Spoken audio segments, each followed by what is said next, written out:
Welcome to the driver's seat. By now, if you haven't heard about the award-winning Chevy Bolt, you've been living under a rock. This is a game changer.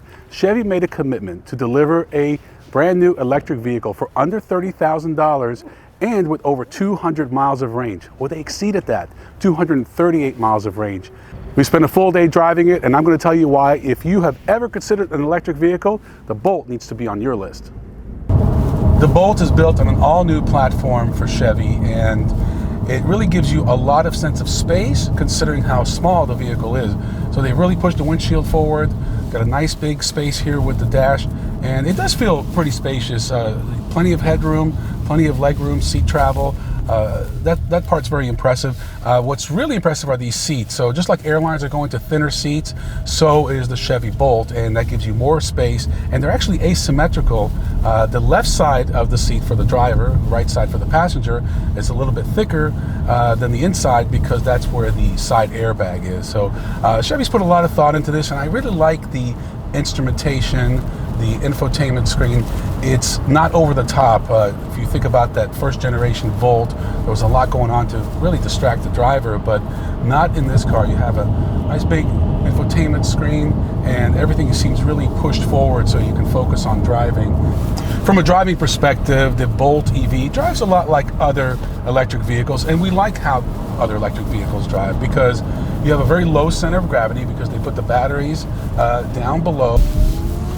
One thing you'll notice about the Bolt is that it's very quick, so you don't have to worry about merging onto a freeway and having any of that anxiety. And with 230 miles of range, you're not going to have any range anxiety either. So how did Chevy do it? How did they get from the 120 miles of typical range to almost 250? Well, it's very simple, but complicated. You obviously have to get better battery technology. You have to make the car more aerodynamic. You have to make it lighter. Check, check, check. They did all of those things. And Tesla's doing that as well, but they're doing that in a $70,000 or $80,000 car. And I know the Model 3 is coming out supposedly in the next couple of years, but that's still going to be more expensive than the Chevy Bolt. This is a game changer. There's no other way to say it. You can call it what you want, but when the norm is 110, 120 miles, even from a more expensive vehicle like the BMW i3, and now you're getting that, you're getting double that kind of range in a vehicle that costs less. That is the definition of a game changer. The Bolt is surprisingly roomy, not only from the front seat perspective, but also from the back seat, and there's decent cargo space. Let's face it, for most people, this is not going to be their only car. It's an ideal second car, or it could be your only car, and those times you need something larger or something with even more range, you just go rent something.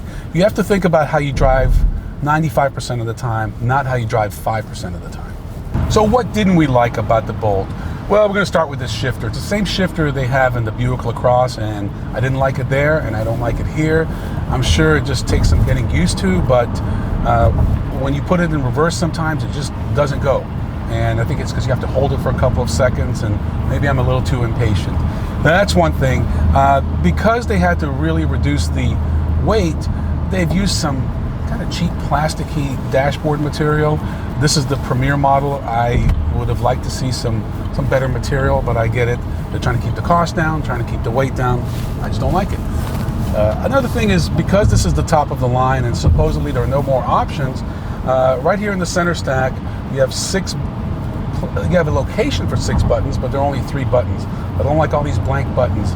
This is something I like to complain about in pretty much any car company that whose top of the line model has this kind of problem. There are about 3,100 Chevy dealers across the country, and 1,200 of them should have the Bolt available. The launch right now is limited to California and Oregon, but by September of 2017, it should be in all 50 states. The Chevy Bolt starts at around $37,500, and the fully loaded Premier that we're in today is $43,800. On the base model, with all the tax credits, you can get it out the door just under $30,000, and that's very impressive for a vehicle that has almost 240 miles of range.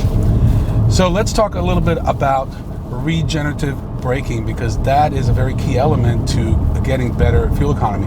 We're on a decline right now, so we're in drive, and that's mode number 1. Then I have this one paddle on the left, and if I hold it, it can pretty much bring the car down to a complete stop. And while it's doing that, it's charging up the batteries. You can also put it in low, which is much more aggressive. When I let go, it's going to slow down the car even more, and then I can go low and paddles, and that's the most aggressive. There are a lot of EVs to choose from in this price range. Of course, none of them are going to have the range.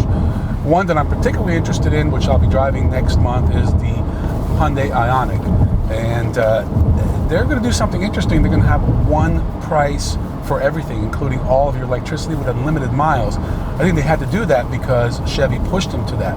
So the game changer is already affecting the marketplace, and we'll see, because I think all the car companies, including Nissan with the Leaf, was really the first to get into this segment, are all scratching their heads right now. You probably don't need 238 miles of range, but it's there if you need it, and that is the differentiator for the Chevy Bolt. Well, there you have it, a quick first drive of the 2017 Chevy Bolt all-electric vehicle. This vehicle has clearly demonstrated that it basically has Tesla range, but Nissan Leaf pricing. I'm Ron Doron. Thanks for watching. We'll see you next time on The Driver's Seat.